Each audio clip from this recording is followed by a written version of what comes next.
Hello, Blue Streak fans. I'm Jim Burry here for Blue Streak Spotlight. Joining me today is Kim Tackett of the women's softball team. Kim is the GA assistant for the women's softball team. Welcome to the program, Kim. Thank you.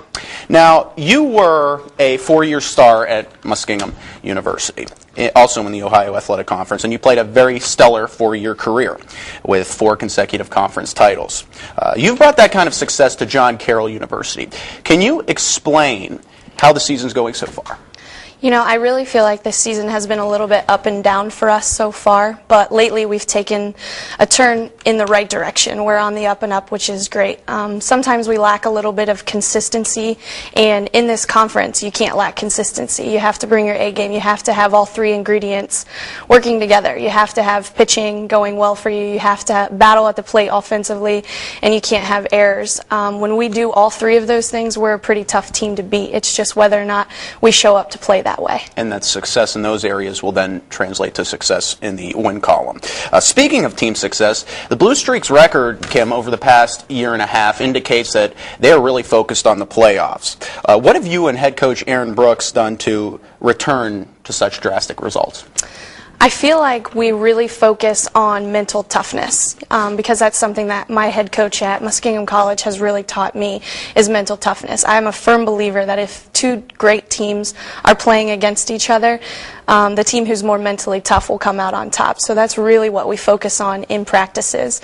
Hard work, discipline, and focus, but we try to have a good time while doing so. And you talk about your head coach at Muskingum.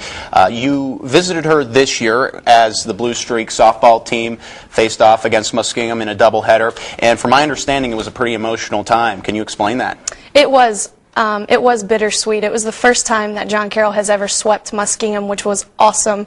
I'm extremely proud of our girls. It's a huge accomplishment considering she's pretty much a walking legend of Division III softball. But it was bittersweet for me because this is her 3rd bout with breast cancer.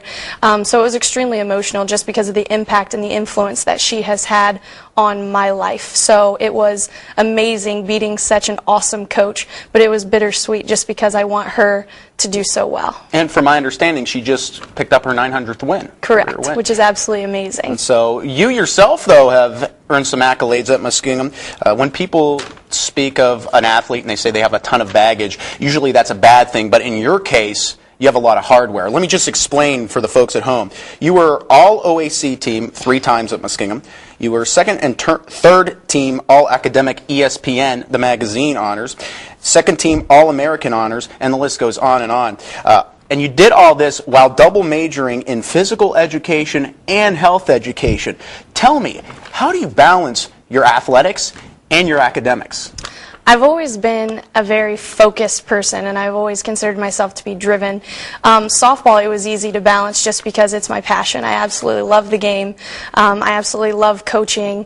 So that part was easy. And the academics came fairly easy as well just because I really feel like to succeed in life, you have to put forth the effort in your academics to get you somewhere. So it wasn't too much of a struggle for me, and actually during season I feel like my grades were better just because you had to be more disciplined in terms of time management. So I felt like the balance was easy for me, but only because I cared so much. Very good. One final question, and this is kind of a little easier question. If you could face any pitcher in the history of softball, what pitcher would you face and why?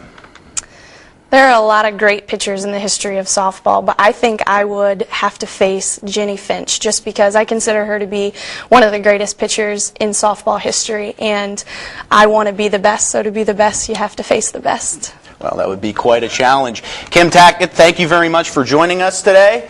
I'm Jim Burry. Ladies and gentlemen, join us next time on Blue Streak Spotlight.